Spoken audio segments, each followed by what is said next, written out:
Ladies and gentlemen, dear colleagues, welcome again. It is my great pleasure to welcome you to this special lecture by one of the most influential economists of our time. Professor Jean Tirole is a Nobel laureate whose pioneering research has fundamentally shaped our understanding of competition, regulation, corporate governance, innovation, and the role of institutions in modern economies. His work has not only transformed economic science, but has also had a profound impact on public policy and business practice around the world. At a time of rapid technological change, growing geopolitical uncertainty, and far-reaching transformation in the global economy, Professor Tirole's insights are more relevant and valuable than ever. We are truly honored to welcome him to Belgrade and to have him with us this evening. Ladies and gentlemen, please join me in giving a warm welcome to Professor Jean Tirole.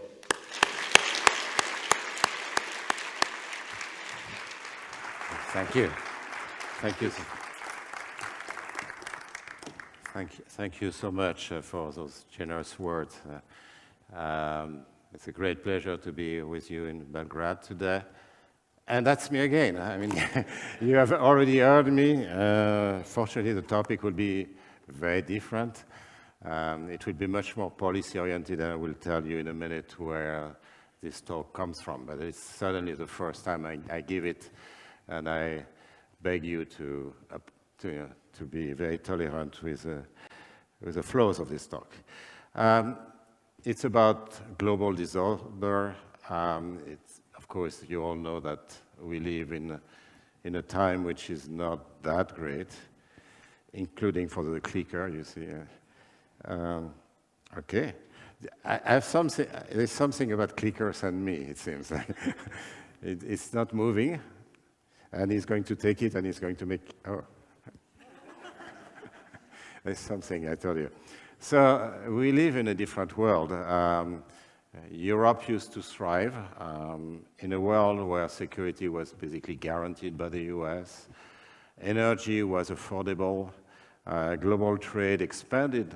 And, you know, not everything was perfect. Remember Mark Carney's speech in Davos. But, you know, by and large, the multilateral framework worked. And actually, Europe was actually pretty well adapted to this environment. Basically, in this catch-up period, because that's really was in a catch-up period, we could count on technologies which were pretty simple, something that you could do at home, in your home country, infrastructure, you know, housing, highways, or industry like automobiles, not something that you really had to do. Nothing to really was very high-tech, and when it was high-tech, we could count on a competent civil service in many countries in Europe, including my own countries, which had a very good civil service. The institutions, the technologies, when you didn't have them, actually you could import them under a US license. That happened with these very successful nuclear programs in France, which was actually a US license. And European institutions, which are very much criticized today, were actually designed to preserve consensus. So they were slow-moving, but they were protective. They were designed so that no country could dominate. Of course, it was a reaction. The origin was, of course, World War II, plus several other wars before. And you know, that was a way of introducing some form of Europe, starting with the economic dimension. Now, that world that we knew, and that's been, you know, as I grew up in that world, and I feel very privileged to have grown in this very high-growth environment and peaceful environment, and that has been wonderful. But the foundations are weakening. It hasn't disappeared yet. But it's clear that the security guarantees are not as certain as before. Politics, geopolitics, and nationalism are coming back to the forefront. And I don't have to tell you, it's not only Europe. Of course, I'm going to use Europe because, you know, this is this is a most obvious case, and being a European, of course, I'm most concerned by that. But I would say all the middle powers. If you think that Europe got its fair share of abuse from the US in the last year and a half, it's not the only one. I mean, think about Canada being threatened to be the 51st state of the US, about the intelligence, the dismantling of common intelligence, the Five Eyes. All at once were lost. There was only one eye left, but not sharing the information. If you think about Japan and South Korea and India and Australia and all those countries have had their share of abuse as well. And now economics is no longer an efficiency discussion. It's more about power. It's an instrument of threats. We long thought about that they were do commerce. I mean, in French, Montesquieu was talking about do commerce, so that the interrelationship between countries will actually bring peace because it makes each country dependent on the other countries. But it also creates vulnerabilities, of course, and these vulnerabilities have been exploited quite a lot, especially, and I will come back to that, when you are in asymmetric positions. So for Europe, it's the supply chains, the financial networks, the technological ecosystem, and the access to critical resources. So that's really the big concern nowadays. The predicament of the middle powers is that they are not dominant enough really to shape the international system, but they are prosperous enough to arouse desire. I'm thinking about Europe's large integrated market, for example, but the wealth, the education, the excellence, scientific excellence. So it's a situation where you have a country, Europe, and again, it's not the only one, which is actually very enticing for the world duopoly, which is the US and China, and not really able to defend itself. We are exposed to dependencies, and I'm going to argue that technology lies at the heart of this transformation. Now, the international system doesn't treat asymmetric actors equally. In the savannah, as you all know, the lion attacks neither the elephant nor the mouse. The elephant is too dangerous. The mouse is not worth the effort. It is a zebra, strong, healthy, and prosperous, yet lacking decisive means of defense, that becomes a preferred target. So I want to protect the zebra. That will be the talk. How do we protect the zebra?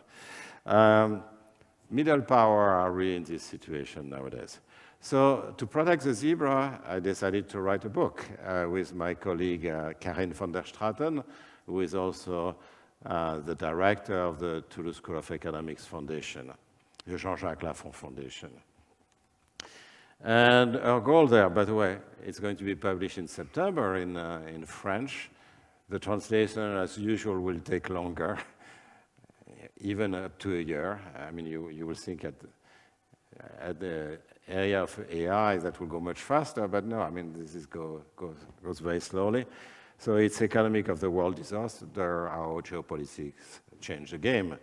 And what we do is basically to complete, there have been many reports about our weaknesses, the Draghi report, the Letta report, which are good reports. We have some disagreement, and we are going to try to complete the reports, especially. But we also want to explain why those reports, and probably this book as well, I hope not, are, basically are not necessarily applied. And then you have to think about beliefs, you have to think about politics and institutions to try to explain why, even consensual recommendations are not taken on board. Now, you might also object to my writing such a book. You're going to say, it's just Donald Trump. And Donald Trump will be out maybe in the midterms. We don't know. I mean, at least we won't have that much power. And, this is just a temporary thing. So why are you writing a book about it? Well, in our view, it's not over. It's not over because Donald Trump didn't create this. I mean, he did reveal and accelerate the changes in a very brutal way. But, you know, the evolution has been going on for 10 years.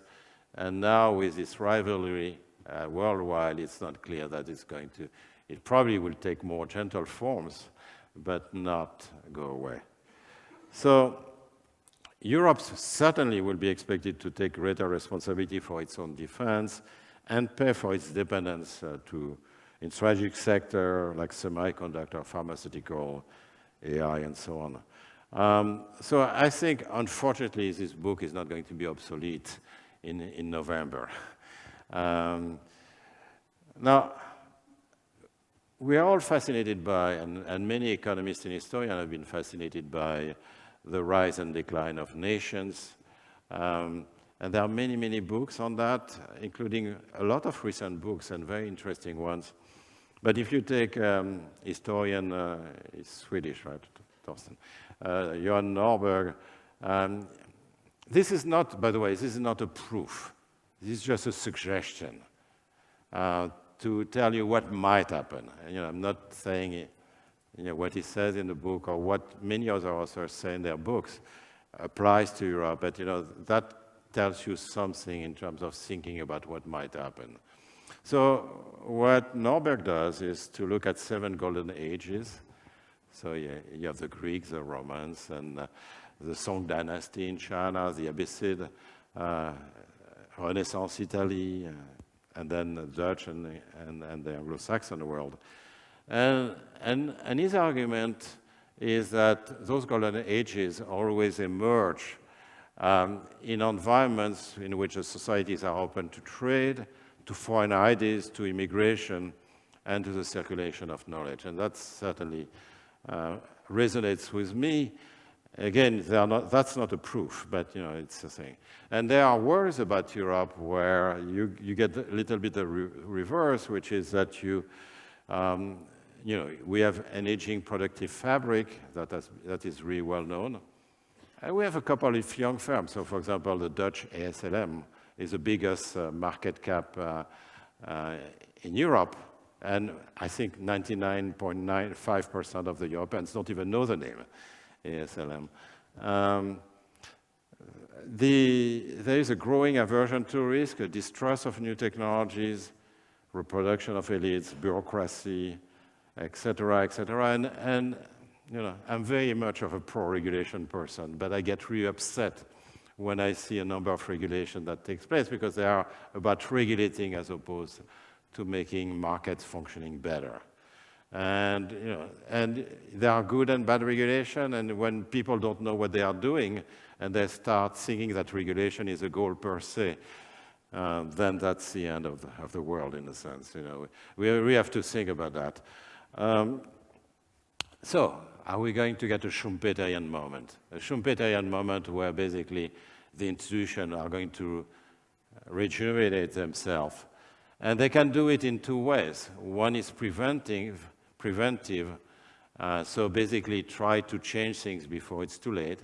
And one is basically therapeutic, where you know, there's a big disaster, the country is bankrupt, the country is invaded or something, and you know, you have to react.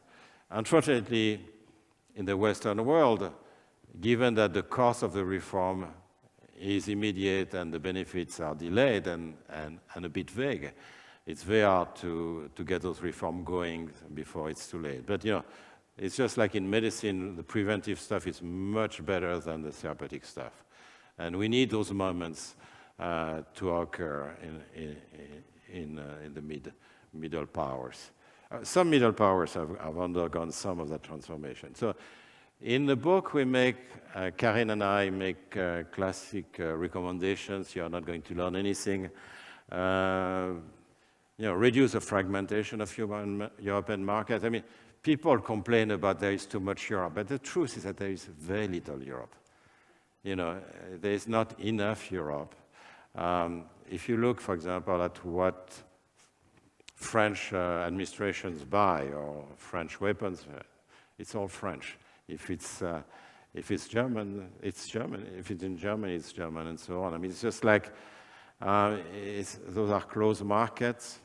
And if you look at the telecom industry, if you look at the banking industry, you have the same picture. It's very much, it's not very much integrated. Everybody talks about integrating capital markets. That will be very important. But before you want to do that, you have to basically reform and homogenize the bankruptcy procedures, the tax procedures, and so on. You need to do a number of things that countries don't want to do. You want to diminish intra-community protectionism. There's a fair amount. Simplify procedure-based standards on genuine cost-benefit analysis. And this is all true, but it's not going to be enough. And I'm going to try to explain why it's not enough. I mean, I still hope it's going to happen. But so, if we want to reform Europe, let me tell you a little bit how Karen and I think about it. We disagree with 4 different attitudes. The first is what we call integrationism. So it's not a very nice word, but wanting to integrate Europe more, whatever, as fast as we can. And we kind of have a lot of sympathy for this view. Decision-making is too slow. The budget is only 1% of GDP. I mean, there's no European budget, so to speak. There is fragmentation, and there is recourse, I will come back to that, to unanimity. Of course, there are a number of things that can be decided with a qualified majority, but unanimity is very much a spirit the same way it's in the WTO and other international organizations. It's not like a federation where you have majority voting or even qualified majority voting. There is some of that, but not much. But at the same time, we disagree on the rush toward common debt and common budget or risk mutualization, which is not, we don't disagree on principle. Actually, we are in favor of that. But it's a sequencing that we don't like. So if you want to start mutualizing things, you first have to mutualize the institutions. So let me just give you an example. 2 examples which illustrate the thing. Deposit insurance. We don't have yet common deposit insurance in Europe, but I'm all in favor to do it now. Why? Because we have a single regulator, which is the European Central Bank, at least in the Eurozone. We have the European Central Bank, so there's a level playing field, and we are at a stage where you could have common deposit insurance. No brainer. Maybe not, you'll tell me, but now consider common unemployment insurance. Each country has its labor market institution. Some countries have labor market institution that creates 3% unemployment, some others 10%. And you choose basically, and and those are extremely complex things. So when you study them, they're incredibly complex, but they are totally national. So how can you have an insurance scheme where clearly the institutions are designed one way or the other? It's not possible. So we first, and that's the sequencing argument, we need more Europe, yes, and much more Europe. But we need also to have the right sequencing. But for that, you need some conditions on institutions, and I will come back to that. Another group of people want to return to national sovereignty. They talk about the past, which was so much nicer and protective. They may not have quite a good remembrance of what happened in the past, but there is this past which was so beautiful, and Europe has taken that away. Now, regardless of what we think about this argument, there is an argument which I think now dominates completely, is that if we want to have the resources, including defense, by the way, if we want to have the resources to withstand blackmail by the US or China, we have to be their equal. Not quite their equal, it's not going to be possible, but we need to be able to be the elephant somehow, which is feared by the lion. We cannot just be the zebra. And in AI, just by the way, it was also the case with software and two-sided markets, we completely missed the boat. And now in AI, it's pretty clear that we are missing the boat, and it's so powerful technology. In biotech, I mean, if you look at, biotech, Europe actually was pretty good in pharmaceutical, was really, and still has some very good firms, except that they may be doing their research in the US. So for Sanofi, two big medicines, recent ones are from Genzyme, which is in Boston. So things are happening in the US and in the last 5 years in China. China are just making incredible progress in biotechnology, and it's pretty clear that, and there are good reasons for that, that we are duplicating the duopolies that exist in software and now in AI, internet and AI, in the biotech industry. Financial infrastructure, we are still dependent on the US, by the way. So that's an issue. Third attitude I don't like, we don't like, is attitude of complacency. So those people will tell you, Europe is protective, it's more egalitarian than others, it's respectful of the law, it's sensitive to climate issues, and that's right, and that's a good thing. Except that, can we keep those values when you are being pressured by others? Okay, and that's a big issue. So the danger is that this kind of attitude, I also call it attitude of consolation, serves to minimize the scale of the challenge and say, let's not do anything. And then there is post-power, which is not sustainable either. And there are various groups in that thing. We're basically saying it's too late. We are doomed, and let's degrow. Let's come back under the umbrella of the U.S. Fine, but this is difficult. So we have to think in a more subtle way. So let me talk about Europe's innovation prime. So Europe, as I argue, is absent in tech and increasingly so in biotech. And the outcome is that we focus on mid-tech, mostly, which are industries where you have low margins, you have jobs which are not necessarily well paid, and of course it's useless if you want to protect yourself from external threat. So just let me be a bit provocative. The US or China pressure Europe. They've done that, the US has done that repeatedly in the last year and a half. I agree, it's exceptional. We hope it's going to be exceptional, but it's there, okay? And they say, okay, we are going to invade Greenland. We are going to cut number of supplies. We let Ukraine go down the drain. You won't have access to AI. Actually, Trump just did that with Mythos and the Anthropic software, which has detected lots of flows in the banks and other companies' software or in government, and we keep it for ourselves. Okay. What do? We say, okay, you, the US, you won't, for a year, you won't have Louis Vuitton bags. You won't have, Volkswagen automobiles or something. And they will say, well, fine. It's not the same kind of threat. And, ASLM could actually be a threat because, of course, if you don't have the lithographic equipment in the supply chain, it's not great. But the rest, by and large, is not going to be a counter threat.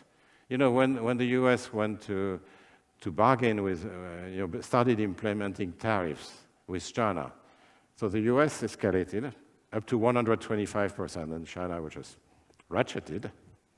And then the US, which was more dependent on China than China was from the US, just gave up. So Trump say he won the war. Xi Jinping was clever enough to let him claim the victory, but by and large, Trump realized that actually the US economy was suffering more from this war than the Chinese economy. And that was not, in that case, it was a tariff war. So what's going on? Is that a surprise? No. Actually, it's not that Europe doesn't have brains. I mean, of course, we are losing some good researchers to the US, some good startups to the US, but it's not, we still have a lot of talent. And if you look at publications from academia, for example, those publications are actually quite respectable, even now that we have lost a lot of talent. So we do have a lot of talent, except that there are studies showing that the publications are used more by the US companies than by European companies, which should be the reverse. Because, Silicon Valley benefited a lot from having Stanford, and same thing in Boston with Kendall Square. So in principle, you do have some local advantage, and our publication actually benefit the foreign countries better more than Europe itself. Now, what's going wrong? So let me just be a bit provocative again. We spend less on R&D. That's not provocative. That's pretty clear. We spend that in the wrong industry with the wrong governance. So we spend, on average, 2% of our GDP.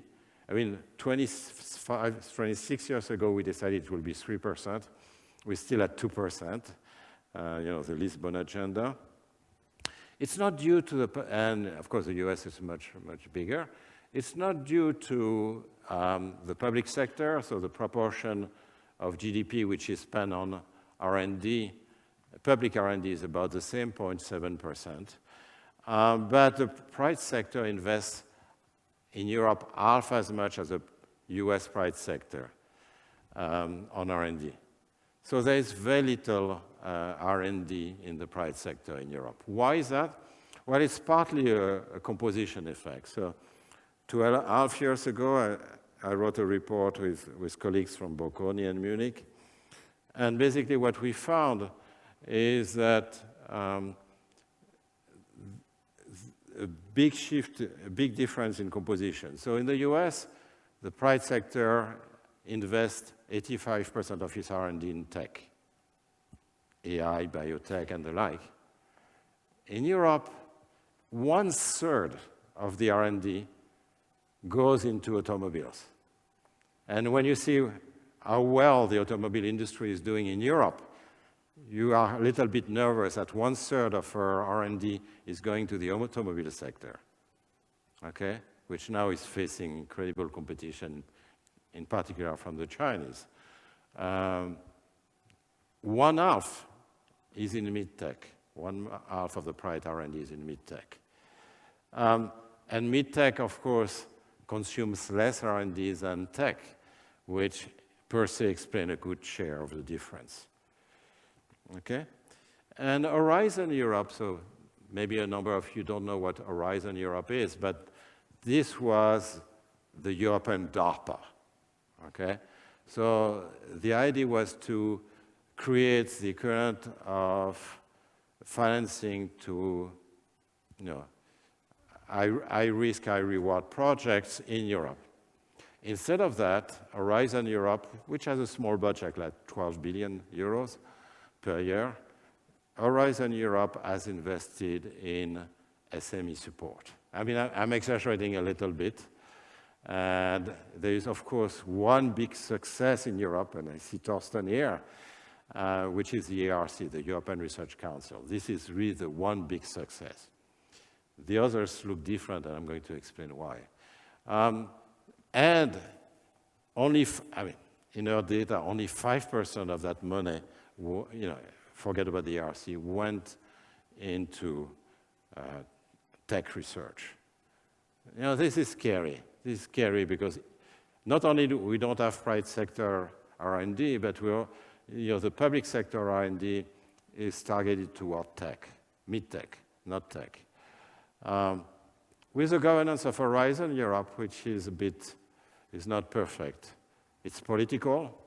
So if you think about NIH or NSF or DARPA in the US, those are top scientists basically deciding and taking very high risk, and having a lot of discretion on how to manage this risk. So if there's a project that doesn't work, it's terminated, and the money is channeled to a new project. Now, we have a hard time, both in the member states and in Europe, to actually terminate things and basically call it a day. We spread resources very thinly. I mean, think about BARDA.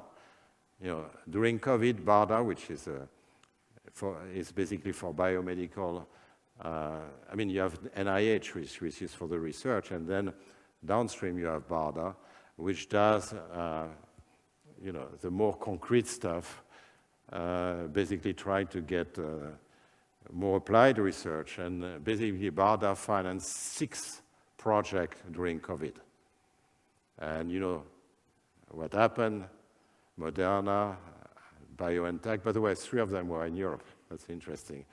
Where the RNA messenger technology, which was not a favorite, was basically the best, but then they also financed AstraZeneca and so on. And they only chose 6. There were 3 technologies, the best 2 in each technology, period. They didn't start giving money to every pharmaceutical company or biotech company. They just selected very carefully. In Europe, you basically spread out the money because everybody wants some of the European money, which means that actually the best researcher have a little bit of money, not much. And that's a problem. And you have this, what's called the geographical return issue, which basically also applies to the Space Agency, which is not in Horizon Europe, which is that basically the countries must get basically as much as they put in. And this is understandable, and we can think about the politics of it. But think about it. That's an issue.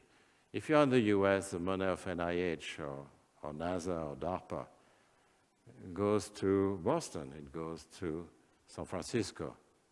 It doesn't go to Nebraska and Alabama. It's not Alabama or Nebraska's fault.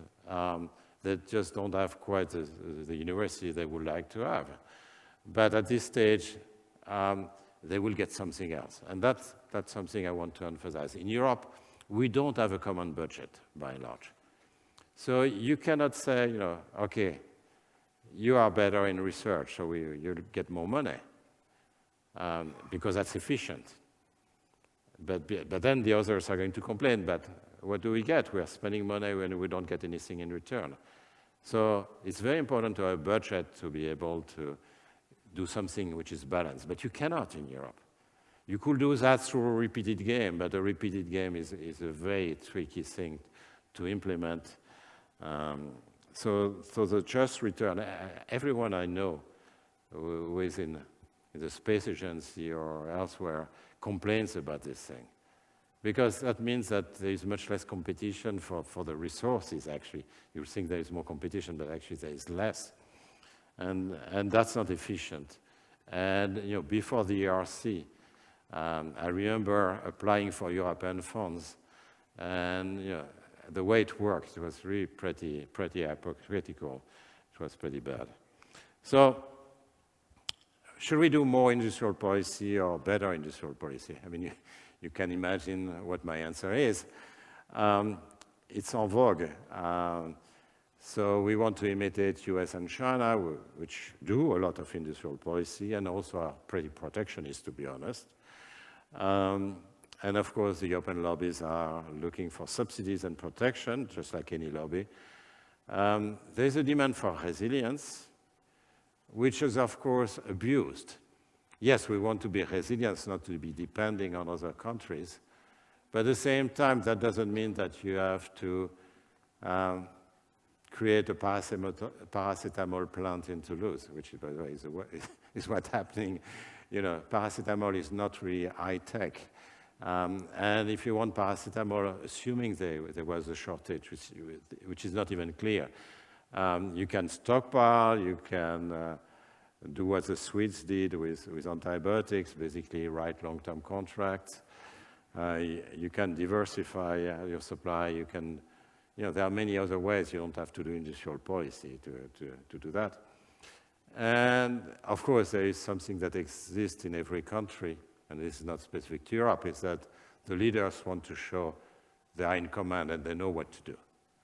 The worst thing to say is, I don't know what to do.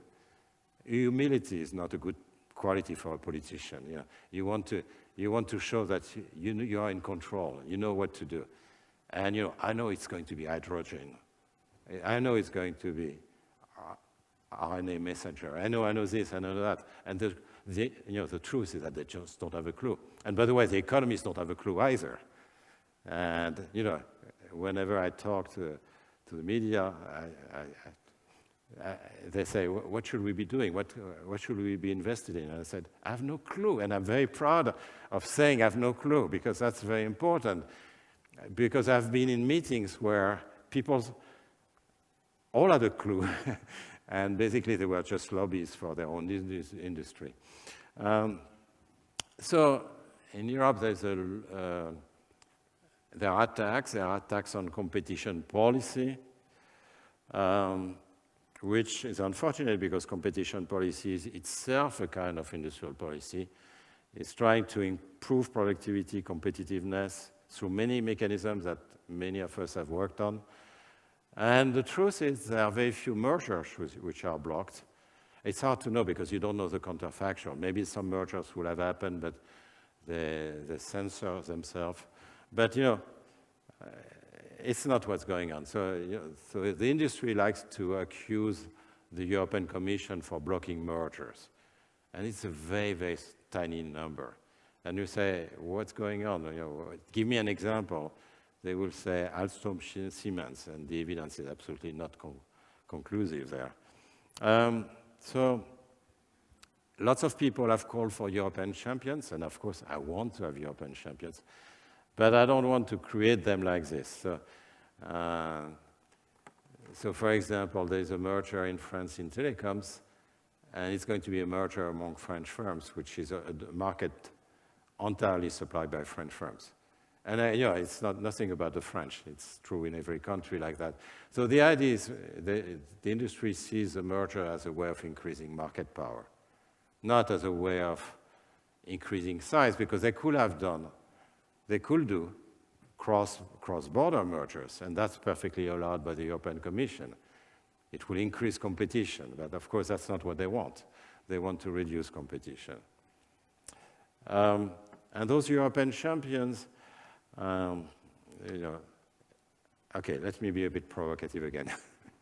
I already talked about paracetamol, but what about solar panels? It's nice, right? We all want more fight against climate change. We are way behind, and it will be nice to actually do something about climate change. I mean, the Europeans are the most virtuous, but they are not very virtuous, that's the truth. It's just in relative terms. Now, why don't we produce solar panels in Europe? Well, the problem with that is that the Chinese do it much better and much cheaper than we do it. And what's going to happen, by the way, they control some of the supply chain that we cannot do it ourselves. Actually, even now, we cannot produce the solar panels ourselves at a low cost. And is that green to produce solar panels? I will say, no, it's not green. Because with that money, we could actually reduce emissions much more.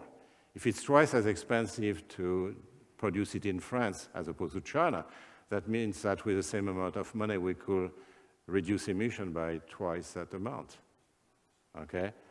Now you're going to tell me maybe, well, but the Chinese could cut the supplies. But I'm not sure about the argument either, because China will be basically shooting itself in the foot. Climate change is an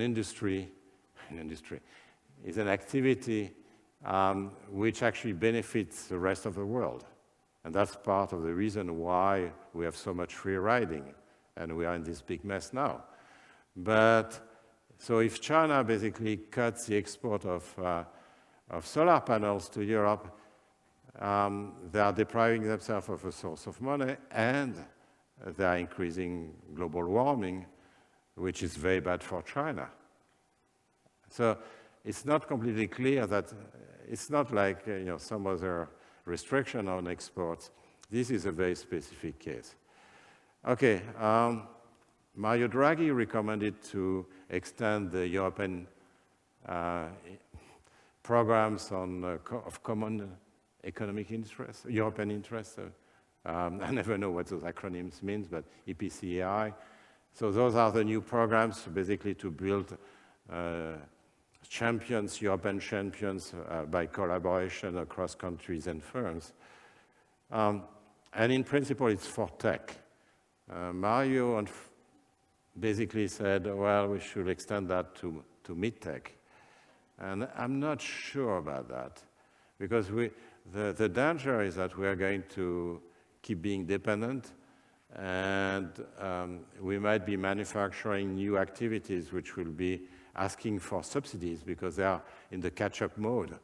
And if they don't catch up, that means that they will have to return and ask for more subsidies. So I'm a bit nervous about that.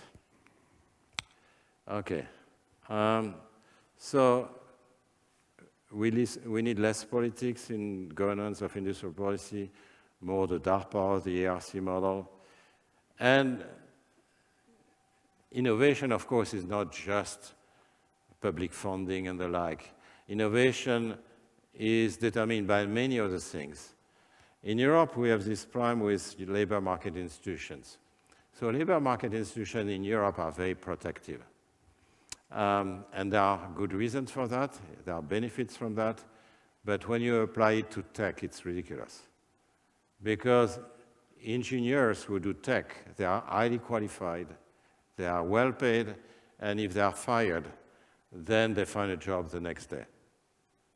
So unemployment protection is very bizarre. So there are two French economists who have computed how much it costs in terms of number of months. I mean, the cost is not just severance pay, but it's other things as well. And they computed that if in Denmark or Switzerland, it's actually very low cost. In the US, as you might imagine, it's very low cost. But in countries like Germany and France, the number is like 3 years. I mean, it varies across the countries, but 3 years of salary of loss when you fire someone. Now, why is that important for tech? When you are doing tech, you are meant to fail. That's your job. If you take risk, you are going to fail very often, okay? And so you can choose projects are going to succeed, or you can choose projects where you're going to succeed with probability 20%. In the latter case, that means that with probability 80%, you're going to fail. It's a very high risk, high reward thing. But if you are going to fail and you will have to license to fire your workers, or do something else. So Meta, for example, the metaverse didn't work very well. They immediately, within a couple of months, they converted to AI. But those were not the same expertise, so they had to actually fire 10,000 workers, I don't remember, and then rehire 50,000 workers. But the point is that unemployment insurance, and actually Germany is considering that, is not, first, it's not incentive compatible. With Olivier Blanchard, we've been pushing for experience rating in Europe. And there's been a little bit of that happening in France. But definitely, it's not all right when you are talking about tech. And that's one of the many obstacles which have nothing to do with Horizon Europe and the like. I see I'm the last obstacle before dinner, so I don't want to abuse, and you just let me know. But I still have, I'm on slide 12, and, but you know, I can talk either about the financial risk or about the issue of beliefs and institutions in Europe. Let me maybe move on to the financial risk. So the financial risk, in contrast with the technological risk, is not Europe's doing. Also, Europe can do something about it. So the financial risk is also moving into tech, you know, fintech and the like. And honestly, new technologies have to be adopted by and large. You know, if they have the right regulation, it's fine. And don't forget, the fundamentals don't change. You may be making some financial transaction more efficient, but the fundamentals like intermediation, for example, don't change. It's all about information. So something that very much concerned me is the deregulation that is taking place in the US. So reducing the staffing within the Federal Reserve Supervisory Unit, lower capital requirements for US banks, relaxation of stress tests. People who have committed financial crimes have been pardoned. Now, the US had been quite ambitious just after the global financial crisis. Dodd-Frank actually was a very ambitious act, but it has been more or less abandoned now. Things like clawbacks, for example. Clawbacks is when you get a lot of money as a CEO or a manager or trader, the bonus is not given to you right away, because you can wait to see if it was just luck or if you see that 1 year after this big payout, the bank goes bankrupt, then there's something wrong. So basically, clawback means that you don't get the bonus immediately, but that has been abandoned. Trump is actually calling on the government-sponsored enterprises, Fannie Mae and Freddie Mac, to triple the size of their balance sheet. This is how the US government lost a huge amount of money in 2008. I mean, doing it again. Now, doing it again when? Maybe Trump won't be here when it's happened. We can predict things, we can say something is dangerous. We cannot predict when the crisis will happen. But we are not listening to history. Crypto assets, Bitcoin. My view on crypto assets, very briefly, is that those are assets which have very little social value except in countries which are dysfunctional. So in a country which is very dysfunctional, they can be useful, but in our countries they are not useful. As you know, there are pure asset bubbles, like Bitcoin. So if we all feel that the price is zero, the price will be zero. There is no way of preventing it from falling to zero. And the social value, as you know, is also elusive. There is a loss of seniorage revenue for public authority. Usually when the European Central Bank issues euros, and that goes to European treasuries. Here it goes both in waste, so basically miners spending a lot of energy and computer equipment in order to mine Bitcoins, so it's a total waste. Or maybe, basically privatization, so the founders get a lot of money from that. So it's being privatized. Central banks are also upset about the possibility of conducting counter-cyclical policy. Maybe more interesting than crypto assets is cryptocurrency. You may have noticed that Bitcoin goes like this, okay? So it's not very good for money, for transactions. It's just a speculative instrument, but not very good for the rest. So a number of people have insisted on creating crypto assets. So basically taking safe assets, and I will come back to that, as collateral, so that the value cannot decrease because you have on the other side of the balance sheet treasury bonds, asset in banks, and things like that. And actually, the Genius Act, I love the name. The Genius Act basically, by the way, the European had a similar act in 2023, but different. Basically, insist on collateral backing stablecoin platforms. There are two big platforms, Tether and Circle for the moment. And basically, the idea is that the assets you must have are safe, like treasury securities. There's a problem with that, if you say, I mean, you may know the experience of money market mutual funds. And the fact is, if you hold safe asset, you don't make money. Their return is very, very, very small. And then there is a very high temptation to take a little bit of risk at the margin. That's fine if people who invest in those assets know they are taking the risk and so on and so forth.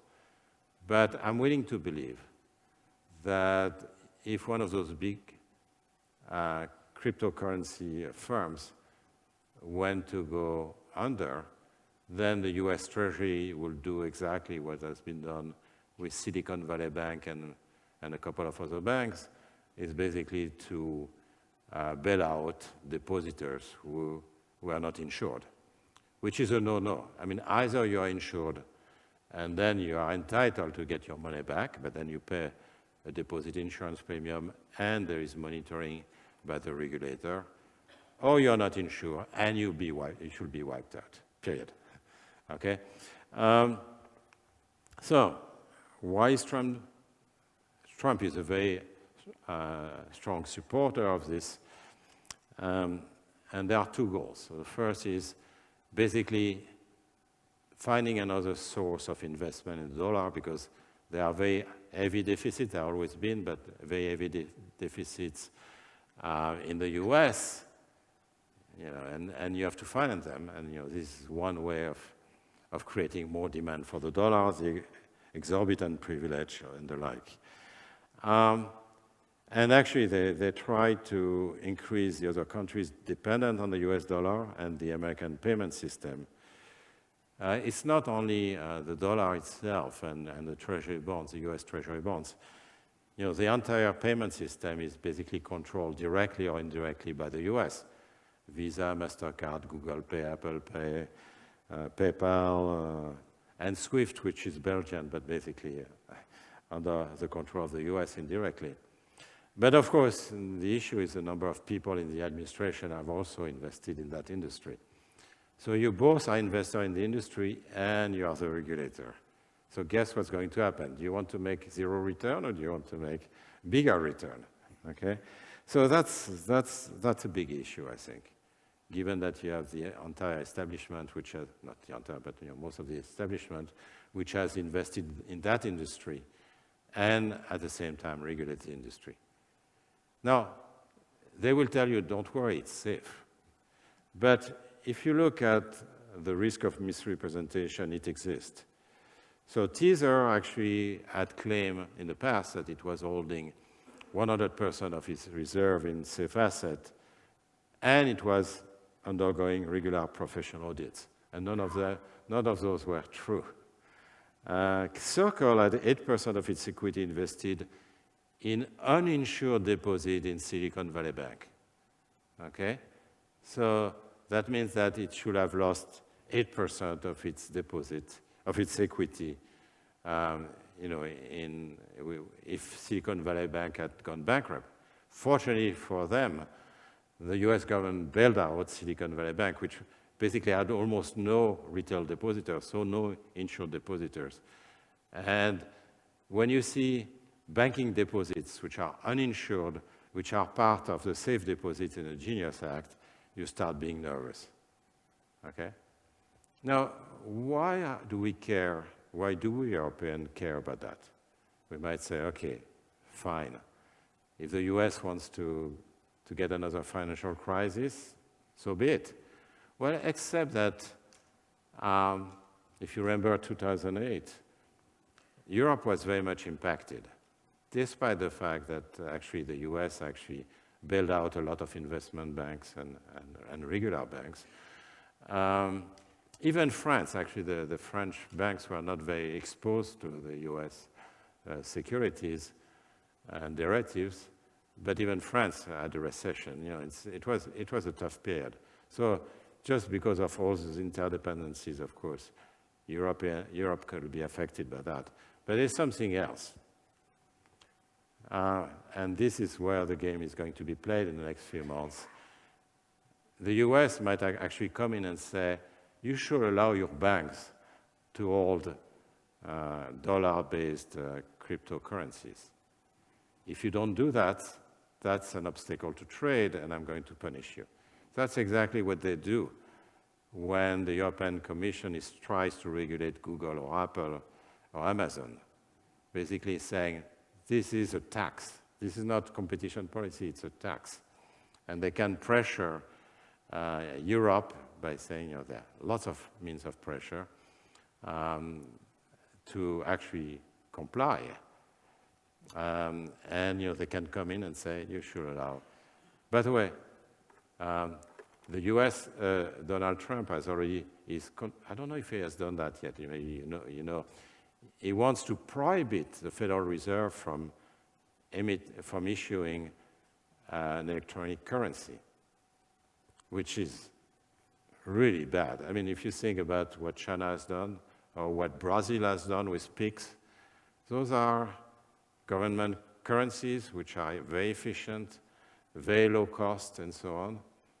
And Trump has decided, no, people have to hold cryptocurrencies. They cannot hold electronic currency of the Federal Reserve.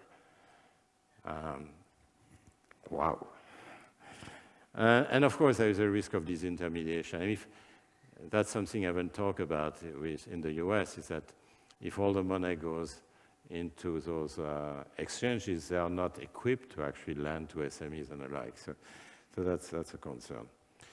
Double risk for Europe. What should Europe do? Well, create a single financial market. There's no shortage. By the way, there are lots of savings in Europe. The savings in Europe, they go mainly into safe stuff. Treasury bonds, very safe corporate debt. It doesn't go to finance industry, you know. And single financial markets, you have to homogenize rules with respect to insolvency, taxes, governance, employment law, and so on. That's why it doesn't exist yet. I mean, every report says you have to create a single financial market, and it hasn't been done. And the banks are less profitable than the US for multiple reasons.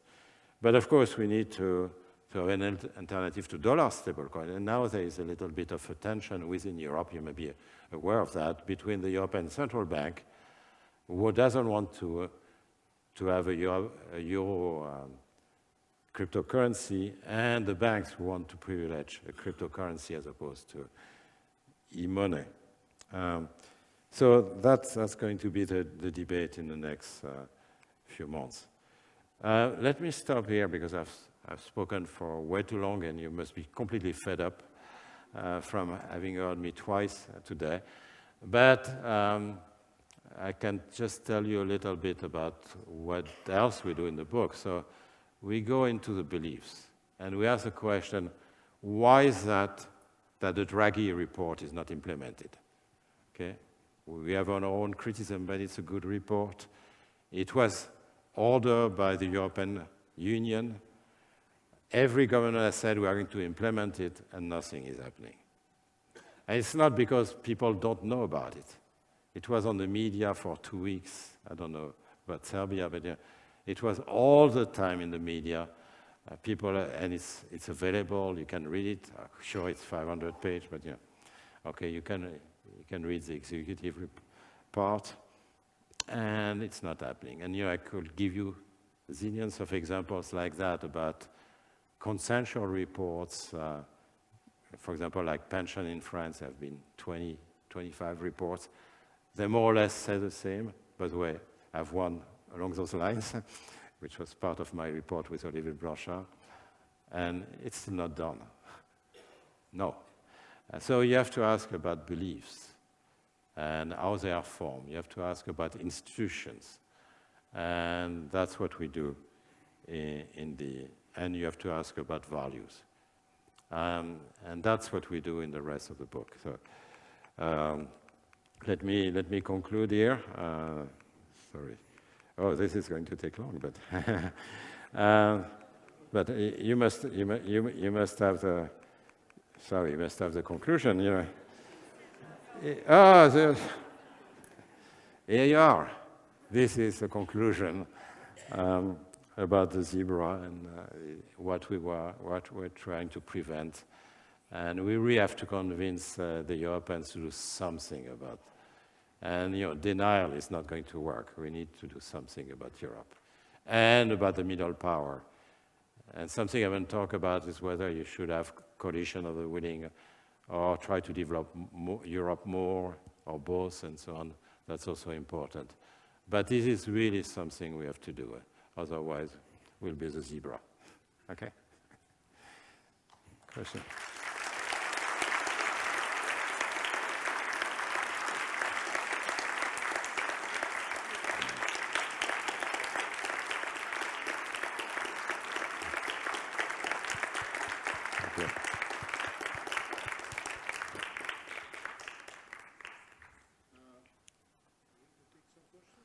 It's up to you, because I think I've exhausted my time. So I don't want to tax. I love, like everyone, I love to tax people, but I don't want to. So at 7:30 we have a reception in the hall over there. So until 7:30 we have a couple of minutes. Don't do that to those poor. We don't to exhaust Professor. No, that's okay. It's them. I mean, I'm worried about them. Okay, don't worry about them. So this is a unique opportunity having you here. Maybe one or two questions for Professor Tirole, if any. I hope you are not all hungry, waiting for the reception for dinner. But if you have one or two questions, Professor Tirole is ready to accept it. Here is, microphone is here. Professor, I will leave you alone. I can manage. You answer the question. Here is the one. Thank you very much for the lesson. My name is Elisaveta. I'm from FAFA faculty and also from Bloomberg Adria. I also benefited from two scholarships in France, where I saw one possibility maybe for European innovations, and I'm wondering what do you think about that. Actually, there are, several, and I would say also a lot of scientific institutes where we have more and more spin-off companies, from the science. And that's something that's happening in Europe, and especially in more developed countries, like across Europe, we have this stronger cooperation between science and industry. So I would like to ask you, what do you think about this potential, especially when it comes to positioning Europe between US and China? Thank you. Thank you for your question. I think we have the means, as I said, in Europe, we have the talents. Those talents don't create that many startups. You have in universities and schools, you don't have, there's been some progress about this in a number of countries, including France and Germany, for example. I think first we need a capital market in order to, of course, allow those firms to grow within Europe, and getting money from venture capitalists also. Very often what's happening is when you have a very brilliant entrepreneur, this entrepreneur, if this entrepreneur succeeds, is going to be financed by American venture capitalists who will then take the firm to the US. Because you have better conditions, you have better environment, and you have more financing. You have very little, the Europeans invest in life insurance and treasury bonds. They don't invest very much in firms. They are not encouraged to, actually. So you don't have a market, and we don't have pension funds except in a couple of countries like the Netherlands. So you don't have money which is willing to take risk. And that's something you need. On top of venture capital, you also need to have this access to risky money, which we don't have in Europe very much. So we have to change that, but we also have to integrate much more into the universities in these ecosystems. And I was upset when I see the way ecosystems are constructed in my home country, for example. So it's often a politician who decides, I want something with the environment, or something with biotechnology, I want something with whatever. And the first question you have to ask this person is, do you have what it takes actually to make this happen? So you want to plant where the soil is fertile somehow. You don't want to. So if you don't have the people who are going to make it happen, don't even try. And that's something, the politicians, they want to cut the ribbon. I've done something for the environment. But if it doesn't happen, what have you done? So the reason I remain optimistic is that if we react, we can do much better, because we have the talent. And Trump is helping us, so maybe we have to keep Trump in the US. So he's helping us. For the moment, it doesn't happen, by the way. It doesn't happen. The migration that we were all hoping hasn't happened at all. A couple of cases, but by and large, it doesn't happen. Partly because, people wait for the midterm, people wait for 2028. And to be honest, the conditions in the US are much, much better than in Europe. But, there are also a bunch of very talented people who stay in Europe because they want to be in Europe, and those could create many more startups.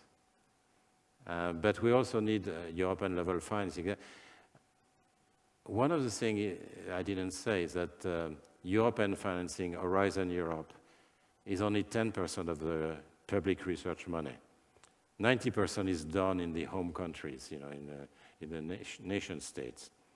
So you don't have Horizon Europe has 13 billion or 12 billion across all fields of science. This is very little, and we need more power. I mean, the US, it's not Alabama which distributes an R&D budget, right? It's done in Washington, right? So we need to change the mindset, but it's a much larger problem, which is that the European politicians want to keep distributing the chocolates themselves. They don't want this to be done in Brussels by people who are not even elected, like those ERC people who are sitting there. That's what they don't want. They want to distribute the chocolates themselves. Okay, other questions, or we stop? We're going to stop. I guess everybody needs 10 minutes to relax before welcome reception. So let's please, with a big applause, say big thanks. Thank you. Thank you. Thank you.